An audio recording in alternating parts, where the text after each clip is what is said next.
Praise Lord, जय मसीह की। मैं हूं आपका भाई प्रभु का दास पास्टर अतुल मैसी और मैं परमेश्वर को धन्यवाद देता हूं आज के इस दिन के लिए जो कि परमेश्वर ने मेरे और आपके जीवन के अंदर दिया है। मेरा और आपका परमेश्वर मेरे और आपके जीवन के अंदर अद्भुत कार्य को करता है और मेरे प्रियो, परमेश्वर ने हमें बहुत सी आशीषें दी हैं और उन आशीषों में से एक सबसे जो उत्तम आशीष है जो परमेश्वर का वचन मुझे और आपको बताता है वो है एक विवाहित जीवन का होना। और परमेश्वर का वचन बताता है कि जिसने स्त्री बिहाली उसने उत्तम पदार्थ पा लिया है। बाइबल मुझे और आपको बताती है कि भली पत्नी यहोवा की ओर से मिलती है। परमेश्वर का वचन हमें विवाह के विषय में बहुत सी बातों को बताता है, सिखाता है।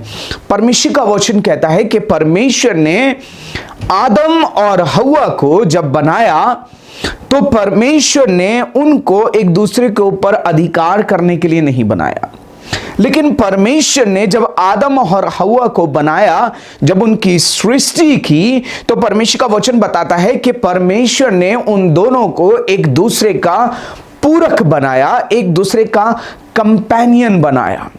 जब आप विवाह के पवित्र रिश्ते के अंदर आ जाते हैं परमेश्वर के वचन के अनुसार, तो मेरे भाई मेरे बहन, ये बहुत इंपॉर्टेंट बात होती है कि आप इस चीज को जाने कि आप एक दूसरे के सहायक हैं और परमेश्वर का उद्देश्य आपके विवाहित जीवन के अंदर पूरा होना बहुत अनिवार्य है। परमेश्वर ने जब एक परिवार का निर्माण किया तो उस परिवार के लिए जो कुछ आवश्यक था, जो कुछ जरूरी था, वो सब कुछ परमेश्वर ने इस परिवार के लिए, इन दोनों पति पत्नी के लिए परमेश्वर ने सब कुछ उनके लिए इंतजाम किया। ये परमेश्वर की महिमा है, ये परमेश्वर की योजना है। और मेरे भाई मेरे बहन, जब मैं और आप परमेश्वर के वचन के अंदर पढ़ते हैं तो परमेश्वर का वचन मुझे और आपको बताता है कि पति का व्यवहार अपनी पत्नी से कैसा होना है और एक पत्नी का व्यवहार अपने पति के साथ में कैसा होना है। और परमेश्वर का वचन बताता है कि जैसे मसीह ने कलीसिया से प्रेम किया और अपने आप को दे दिया, वैसे ही पतियों को भी आवश्यकता है कि वो अपनी पत्नी से प्रेम करें और उनका आदर करें और उनकी खबरगिरी करें और उनका ध्यान रखें। मेरे भाई मेरे बहन, आज जिस विषय पे मैं आपसे बात करने जा रहा हूं वो है आप अपने विवाहित जीवन को मजबूत कैसे बना सकते हैं। How to make your marriage strong. जी हाँ, बहुत से लोगों का कहना यह है कि हमारा परिवार, हमारा विवाहित, हमने शादी तो कर लिया है पास जी, लेकिन हमारे परिवार के अंदर हम दोनों एक दूसरे से मेल नहीं खाते, हमारी बातें एक दूसरे से मेल नहीं खाती, हमारा स्वभाव एक दूसरे से मेल नहीं खाता। और कई लोगों के परिवार के अंदर बहुत सी मिसअंडरस्टैंडिंग है, पति पत्नी के बीच में बहुत सारे मतभेद हैं, उनके बीच में प्रेम का अभाव है। मेरे भाई मेरे बहन, एक बात मैं आपको बताना चाहता हूं, आप और आपका मस्तिष्क उन्हीं चीजों को विचार करता है और उन्हीं चीजों की कल्पना करता है जो वो अब तक देखता आया है या जो वो अब तक उसके निगाह के अंदर या उसके चित्त में बसा हुआ है। और जब वो चीजें नहीं होती तब आप उन चीजों को आप उन चीजों के अंदर एडजस्ट नहीं हो पाते, उन चीजों को स्वीकार नहीं करने पाते। चलिए उदाहरण के तौर पे मैं आपको बताऊंगा। आप मेरे चश्मे को देख रहे हैं, जी हाँ, आप में से सभी लोग मेरे चश्मे को देख रहे हैं, लेकिन क्या आप मेरे चश्मे को अगर ध्यान से देखें तो इस चश्मे में आपको कुछ चीज नजर आ रही है या नहीं नजर आ रही? जरा गौर कीजिए। जी हाँ, अब मैं आपको बताता हूं। इस चश्मे के अंदर लेंसेस नहीं है। ये मैं नोइंगली पहन करके ऐसे बैठा हूं, नोइंगली पहन करके आपके सामने आया हूं। पता है क्यों? क्योंकि जब आपने मुझे ये चश्मा पहने हुए देखा तो आपके दिमाग में इस चश्मे पे जब आपकी निगाह गई तो आपने कहा हाँ चश्मा है, और चश्मा जब है तो इस चश्मे के अंदर लेंस तो होगा ही, और आप उसी चीज की कल्पना करके आप आगे बढ़ गए, आपने उस चीज की तरफ ध्यान नहीं दिया। मेरे भाई बिल्कुल इसी प्रकार से कुछ चीजें हमने अपने दिमाग के अंदर बैठा रखी हैं, कुछ चीजें समाज ने, कुछ चीजें रीतियों ने, कुछ चीजें रिवायतों ने मेरे और आपके दिमाग के अंदर बैठा रखी हैं, पति और पत्नी के संबंध को लेकर के। और जब वो चीजें हमें नहीं मिलती तो हम अपने वैवाहिक जीवन के अंदर हम अपने आप को असंतुष्ट महसूस करते हैं, अपने आप को पूरक महसूस नहीं करते। मेरे भाई मेरे बहन, आज कई लोगों का जीवन, कई पति पत्नी के जीवन के अंदर आज यही समस्या है कि वो विवाह के बंधन में तो हैं, लेकिन उसके अंदर जो प्रेम का जो लेंस है वो नहीं है। और जब वैवाहिक जीवन के अंदर, पति पत्नी के जीवन के अंदर प्रेम का अभाव होता है, एक दूसरे के प्रति प्रेम की कमी जब होती है, तो मेरे भाई मेरे बहन चीजें धुंधली दिखाई देती है। जैसे जब तक मेरे इस चश्मे के अंदर लेंस नहीं है तो मुझे धुंधला दिखाई दे रहा है, वैसे ही जब वैवाहिक जीवन के अंदर ये ध्यान रखिए, ये दोनों हैं, जुड़े हुए हैं, एक दूसरे के साथ में हैं, बंधे हुए हैं, एक दूसरे से अटैच हैं, लेकिन कमी कहां है जो मुझे धुंधला दिखाई दे रहा है, मैं स्पष्ट नहीं देख पा रहा हूं, उसका रीजन है इस चश्मे के अंदर लेंसेस का ना हो। वैसे ही मेरे भाई मेरे बहन, आज वैवाहिक जीवन के अंदर एक सबसे बड़ा जो मैरिजेस को कमजोर बनाता है, आपके वैवाहिक जीवन को कमजोर बना रहा है, आपके पारिवारिक जीवन को कमजोर बना रहा है, वो आपका साथ होने का बजाय आपके उस रिलेशन में, आपके संबंध में एक दूसरे के प्रति प्रेम का ना होना। और मेरे भाई मेरे बहन, परमेश्वर का वचन मुझे बताता है, मुझे और आपको बताता है कि प्रेम जो है वो अनेक पापों पर पर्दा डालता है। प्रेम जो है वो झुंझलाता नहीं है। प्रेम जो है वो लिखा है सब बातों की प्रतीति करता है, सब बातों में सहनशीलता दिखाता है। आज मैं आपसे परमेश्वर के वचन के द्वारा बात करने जा रहा हूं, कैसे आप अपने वैवाहिक जीवन को स्ट्रॉन्ग या मजबूत बना सकते हैं। सबसे पहली चीज मेरे भाई मेरे बहन जो इंपॉर्टेंट है, अनिवार्य है, सबसे पहली बात जो है वो ये है कि आप अपने वैवाहिक जीवन के अंदर एक दूसरे को क्षमा करना सीखें। फॉरगिव क्विकली, तुरंत क्षमा करना सीखें। ध्यान रखिए, जब आप गलती करते हैं, जब आपसे गलती होती है और जो आपके पति या आपकी पत्नी को अच्छा नहीं लगता है, मेरे भाई मेरे बहन, उस समय में अपने आप को दीन करने की जरूरत है। उस समय अपने आप को हम्बल करें, और हम्बल करने के बाद में मेरे भाई मेरे बहन उस बात के लिए तुरंत कहें मुझसे गलती हुई है, प्लीज मुझे माफ कर दीजिए। ये बात मायने नहीं रखती कि वो बात कितनी छोटी हो और कितनी बड़ी हो। ध्यान रखिए, कई बार हम छोटी छोटी चीज़ों को नज़रअंदाज करते हैं, हम उन चीज़ों के लिए क्षमा नहीं करते और ना क्षमा मांगते हैं, और ये चीज़ें मेरे और आपके वैवाहिक जीवन को कमज़ोर बनाती हैं। ये जो प्रेम एक दूसरे के प्रति होना चाहिए, उस प्रेम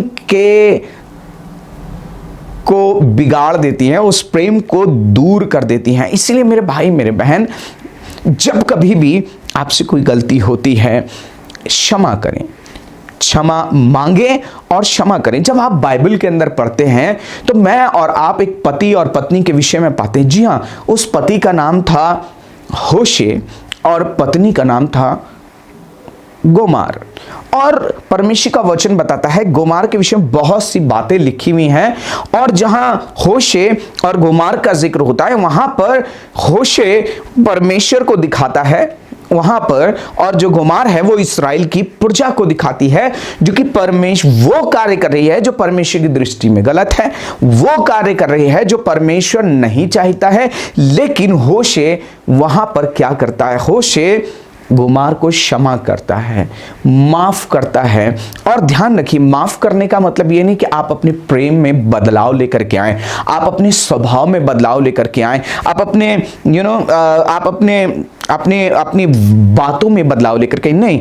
आपको क्षमा करना है और क्षमा मांगना है, क्योंकि आप जो है एक दूसरे के पूरक हैं, आप एक दूसरे की ताकत हैं, आप एक दूसरे की कमजोरी नहीं है। मेरी बहन, मेरे भाई, आपकी पत्नी आपकी कमजोरी नहीं है। मेरे भाई, आपकी पत्नी आपकी कमजोरी नहीं है। मेरी बहन, आपका पति आपकी कमजोरी नहीं है। आपकी पत्नी आपकी टेंशन नहीं है। आपका पति आपके लिए टेंशन नहीं है, पर वो आपकी ताकत है, वो आपके लिए पूरक है। और जब आप एक दूसरे के सहायक बन जाते हैं, जैसा परमेश्वर ने कहा है, तब आपका वैवाहिक जीवन स्ट्रांग होना शुरू हो जाता है। मेरे भाई, दूसरी बात जो मैं और आप देखेंगे, कम्युनिकेशन इज इंपॉर्टेंट। आप एक दूसरे से बात करें, एक दूसरे से बात करना बंद ना करें, चाहे कुछ भी हो, कैसा भी हो। मैं आपको बताना चाहता हूं मेरे भाई, मेरे बहन, जब भी ये ना सोचें कि आप अपनी पत्नी के बारे में सब कुछ जानते हैं। आपकी पत्नी क्या महसूस करती है, आपका पति क्या महसूस करता है, आपका पति क्या चाहता है, आपकी पत्नी क्या चाहती है, आप उसके बारे में सब कुछ जानते हैं। ऐसा मान करके ना बैठ जाए कि बोलने की तो जरूरत नहीं, मुझे पता है, मैं उसकी मुझे उनकी रग से मैं वाकिफ हूं। अरे, मुझे उनका स्वभाव मालूम है, मैं अपनी पत्नी के बारे में बहुत अच्छे से जानता हूं, मैं अपने पति के बारे में बहुत अच्छे से जानती हूं। मेरे भाई, मेरे बहन, ये चीज मान करके आप बात करना बंद कर देते हैं, बोलना बंद कर देते हैं। अपनी लाइक और डिसलाइक को बताना शुरू कीजिए। आपको क्या अच्छा लगता है, क्या अच्छा नहीं लगता, एक दूसरे से बात कीजिए, एक दूसरे की सुनिए। और ध्यान रखिए, जब आपका पति या आपकी पत्नी आपसे बात कर रही हो, उस समय में अपने मोबाइल, अपने सेल फोन और डिस्ट्रैक्ट करने वाली चीजों को एक तरफ रख दें। अटेंटिवली आप एक दूसरे के साथ में बात करें, एक दूसरे की सुने, एक दूसरे के लिए आशीष का कारण बने। तीसरी बात, मेरे भाई, मेरे बहन, अपने पति को या अपनी पत्नी को छोड़े नहीं। छोड़ने से मेरा यहां मतलब है, मेरे भाई, मेरे बहन, जब हम एक दूसरे को समझ नहीं पाते, एक दूसरे की बातों को जब हम नहीं समझ पाते, तो अक्सर क्या होता है, हम उनको छोड़ देते हैं। मीन्स हम डिस्टेंस, होते तो साथ में हैं, रहते साथ में हैं, लेकिन जो हमारा मन है वो एक दूसरे के साथ डिस्टेंस में आ जाता है। पत्नी अलग कमरे के अंदर है, पति अलग कमरे के अंदर है, पत्नी अलग सो रही है, पति अलग सो रहा है। ये जो आप एक दूसरे को छोड़ रहे हैं, आपने भावनात्मक तौर से छोड़ दिया है। उसको क्या हर्ट करा है, अरे कर रहा होगा तो करने दो। पति को क्या हर्ट कर रहा होगा तो करने दो। ध्यान रखिए, शैतान इस चीज का फायदा उठाता है और आपके वैवाहिक जीवन को कमजोर बनाता है। ध्यान रखिए, बागे अदन के अंदर क्या हुआ था। बागे अदन के अंदर एक्चुअल में हुआ क्या था कि आदम ने एक सबसे बड़ी गलती जो करी थी, जिसको अगर आप पढ़ेंगे तब आप जानेंगे। लिखा है, आदम का अकेला रहना अच्छा नहीं। वैसे ही मेरे भाई, मेरे बहन, हव्वा का भी अकेला रहना अच्छा नहीं। और परमेश्वर का वचन बताता है कि शैतान उस समय में हव्वा के पास में आता है जब आदम वहां पर नहीं होता। आदम कहां है? आदम शायद अपनी पत्नी को छोड़ करके कहीं इंगेज है, शायद किसी काम में व्यस्त है, शायद वो फलों को तोड़ने के लिए गया। वैसे मुझे नहीं मालूम क्या कर रहा होगा, लेकिन बाइबल क्लियरली बताती है कि आदम वहां पर मौजूद नहीं था उस समय में। और दैट वाज अ अच्छा खासा समय था कि हव्वा सोच सकती थी, विचार कर रही थी, वो ध्यान कर रही थी। और बाइबल बताती है कि हव्वा ने सोचा, हव्वा ने देखा और उसके मन के अंदर भावनाएं उठी, वो सारी चीजें थी। और मेरे भाई, मेरे बहन, ये एक सबसे बड़ी गलती थी। आज हम क्या गलती कर रहे हैं, जो हमें गलती नहीं करनी है, वो ये है कि अपने पति को, अपनी पत्नी को, मेरे भाई, मेरे बहन, उनको इमोशनली अकेला ना छोड़ें, उनको भावनात्मक तौर से अकेला ना छोड़ें। उनको क्या फील हो रहा है उनसे पूछें, उनसे डिस्कस करें, उनको एकांत में ना रहने दें। एकांत से मतलब यह है अपने से दूर ना रखें, भावनात्मक तौर से दूर ना रखें। कई यहां बात डिस्टेंस की नहीं, मेरी पत्नी दूर रहती है, मैं यहां कोटद्वार में रहूं, मेरी पत्नी दूसरी जगह रहती है और वीकली वो आती है, लेकिन we are close to each other. हम एक दूसरे के बहुत समीप हैं, वी हैव डेली कन्वर्सेशन, हम डेली बातचीत करते हैं, एक दूसरे की फीलिंग को शेयर करते हैं, क्या हमें अच्छा लगा, क्या अच्छा नहीं लगा, उन बातों को बांटते हैं, हम एक दूसरे को छोड़ते नहीं हैं। मेरे भाई मेरे बहन, बिल्कुल इसी प्रकार से मुझे और आपको छोड़ना नहीं है। जब आप मेरे भाई मेरे बहन एक और पति पत्नी के विषय में पढ़ते हैं तो बाइबल बताती है कि हन्ना और एल्काना ये दोनों पति पत्नी थे, और हन्ना जो कुछ फील कर रही थी वो सब कुछ वो अपने हस्बैंड के साथ में, जब उसका हस्बैंड देखता है, यहां हन्ना नहीं बोल रही है लेकिन जो पति है वो आकर के पूछता है कि तू क्यों उदास है, तू निराश क्यों है, तेरा मुंह क्यों लटका है। मेरे भाई मेरे बहन, यहां पर जो एल्काना है वो अपनी पत्नी को उत्साहित कर रहा है, अपनी पत्नी को अकेला नहीं छोड़ा। और एक सबसे बड़ी बात मैं आपको बताना चाहता हूं कि वो क्या करते था, हन्ना और उसका पति, परमेश्वर का वचन बताता है कि वो मंदिर में प्रतिवर्ष जाया करते थे, वो साथ साथ जाया करते थे, उन्होंने छोड़ा नहीं। ठीक है, अरे तू तो सोचती रहती है, तू तो बहुत ज्यादा सोचती है, तू तो रोती रहती है, ये कह करके उसने छोड़ा नहीं, लेकिन वो उसके साथ साथ बना हुआ है। मेरे भाई मेरे बहन, आप अपना कार्य करें, अपनी जॉब करें, लेकिन ध्यान रखिए जब आप अपने घर पर वापस आते हैं तो अपने बाहर की चीजों को बाहर छोड़ करके आए, उन्हें घर में लेकर के ना आए, ताकि आपकी पत्नी या आपका पति उन चीज़ों को लेकर के, उन बातों से ये महसूस ना करे कि वो आपसे दूर है। मेरे भाई मेरे बहन, चौथी बात जो मैं आपसे बताना चाहता हूं, कैसे आप अपनी मैरिज को स्ट्रांग बना सकते हैं। चौथी बात, प्रे टुगेदर, एक दूसरे के साथ प्रार्थना करें। ये बहुत इंपॉर्टेंट चीज है। ध्यान रखिए, वो पति पत्नी जो साथ में मिलकर के प्रार्थना करते हैं वो एक अच्छी पारिवारिक कलीसिया का निर्माण करते हैं। और जब आपकी पारिवारिक कलीसिया मजबूत होती है, आपका पारिवारिक कलीसिया जब दृढ़ होती है, तब आपकी जो सामूहिक कलीसिया है वहां पर आप एक्टिव होने पाते हैं, वहां आप परमेश्वर की सामर्थ्य को देखने पाते हैं। मेरे भाई मेरे बहन, इसीलिए पारिवारिक कलीसिया का निर्माण होना बहुत जरूरी है। और यह निर्माण तब होता है जब आप एक दूसरे के साथ में मिलकर के प्रार्थना करते हैं। मैं और मेरी पत्नी, हम जब कभी भी मिलते हैं, हम एक दूसरे का हाथ पकड़ते हैं और हाथ पकड़ के प्रार्थना करते हैं। और एक आशीष की बात मैं आपको बताना चाहता हूं, परमेश्वर के प्रियो, मेरी शादी को 7 साल हो चुके हैं, लेकिन आज तक इन 7 सालों के अंदर एक भी दिन ऐसा नहीं आया, जहां कभी ऐसा दिन नहीं आया कि हम लोगों का झगड़ा हुआ हो।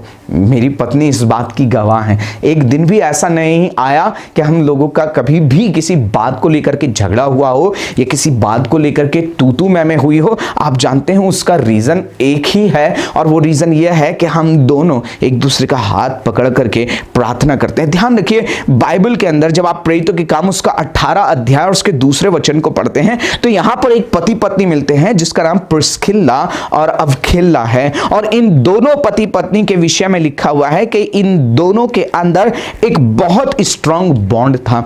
आपका जो संबंध है वो और भी ज्यादा स्ट्रांग हो जाता है जब आप एक साथ बैठ के प्रार्थना करते हैं, एक साथ बैठ करके परमेश्वर के वचन की चर्चा करते हैं, एक साथ बैठ करके परमेश्वर के वचन को सीखते हैं। और यहां ये प्रिस्किल्ला और अक्विला ये विश्वास में बहुत मजबूत थे, इनकी घर की कलीसिया बहुत मजबूत थी। ये दोनों एक दूसरे के लिए प्रार्थना करते थे, एक दूसरे के साथ वचन को सीखते थे, वचन को पढ़ते थे। और उसके साथ साथ मेरे भाई मेरे बहन, जो आसपास के जो लोग थे वहां पर, वो इनके द्वारा आशीषित हो रहे थे, इस परिवार को देख करके आशीषित हो रहे थे। ये दोनों पति पत्नी परमेश्वर के वचन की शिक्षाओं को भी लोगों तक पहुंचा रहे थे और लोग इनके द्वारा आशीषित हो रहे थे, इनकी सुन रहे थे। उसका कारण यह था क्योंकि ये साथ में बैठ करके प्रार्थना करते थे। पांचवी बात मेरे भाई मेरे बहन, जो मुझे और आपको अपने वैवाहिक जीवन के अंदर रहते हुए करना है, try to be a servant. एक सेवक बनने का प्रयास करें। आप एक दूसरे के companion, try to be a servant, एक सेवक बनने का प्रयास करें, एक दूसरे को सर्व करें, एक दूसरे के लिए सहायक बने, एक दूसरे की सेवा करें। ये ना सोचे कि मेरी पत्नी कितनी अच्छी सेवा कर सकती है, मेरी कितना अच्छा मेरा ध्यान रख सकती है वनस्पत इसके आप ये सोचें कि मैं अपनी पत्नी के लिए कैसे सहायक बन सकता हूं, मैं कैसे अपनी पत्नी के लिए एक अच्छा कंपेनियन, उसके काम में, उसके घरेलू काम के अंदर, उसके बाहर के काम के अंदर मैं कैसे उसका सहायक बन सकता हूं। इस बात को लेकर के चलें, इस बात के ऊपर ज्यादा फोकस करें। और जब आप ऐसा करते हैं मेरे भाई मेरे बहन, जब आप एक दूसरे के लिए एक दूसरे के सेवक बन जाते हैं, एक दूसरे के लिए आप जब खड़े होना शुरू कर देते हैं, तब आपका मैरिज स्ट्रांग होना शुरू हो जाता है। ध्यान रखिए, परमेश्वर का वचन बताता है कि मूसा और मूसा की पत्नी के विषय में ध्यान रखिए, मूसा अगर जीवित रह पाया और पूरे इस्राएल कौम को गुलामी से बाहर निकाल सका, इसके पीछे एक सबसे बड़ा कारण था, यह सब कुछ पूरा कर पाने के पीछे, और वो थी मूसा की पत्नी, जो कि मूसा को जीवित जिसने मूसा को बचाया। और बचाया किससे? ध्यान रखिए, परमेश्वर का वचन बताता है कि परमेश्वर मूसा को मार डालना चाहता था, लेकिन मूसा की पत्नी एक अच्छी सेविका के तौर पर उसने अपने पति की कैसी खिदमत करी, और वो आज्ञाकारिता जो उसका पति परमेश्वर की नहीं पूरी कर पा रहा था, इसने पूरी करी, और ये अपने पति के लिए आशीष का कारण बन गई। मेरे भाई मेरे बहन, परमेश्वर का वचन मुझे और आपको बताता है, हे पतियों, अपनी पत्नियों से प्रेम करो, उनका आदर करो, और वैसे ही पत्नियों से कहता है अपने पति के अधीन रहो। मेरे भाई मेरे बहन, एक दूसरे के सेवक बने। कैसे आप एक दूसरे के कंपेनियन बन सकते हैं, एक दूसरे के सहायक बन सकते हैं, इस बात के ऊपर ज्यादा फोकस करें। मेरे भाई मेरे बहन, छठी बात फोकस ऑन पॉजिटिव। ध्यान रखिए, आप दोनों ही अलग अलग परिवार से हैं, आप अलग अलग परिवार के अंदर रहे हैं, अलग अलग परिवार के अंदर बड़े हैं, आपके परिवार की अलग अलग प्राथमिकताएं रही हैं, आपका परिवार दोनों का ही अलग अलग तरीके से चीज़ों को देखता और चीज़ों को डील करता आया है।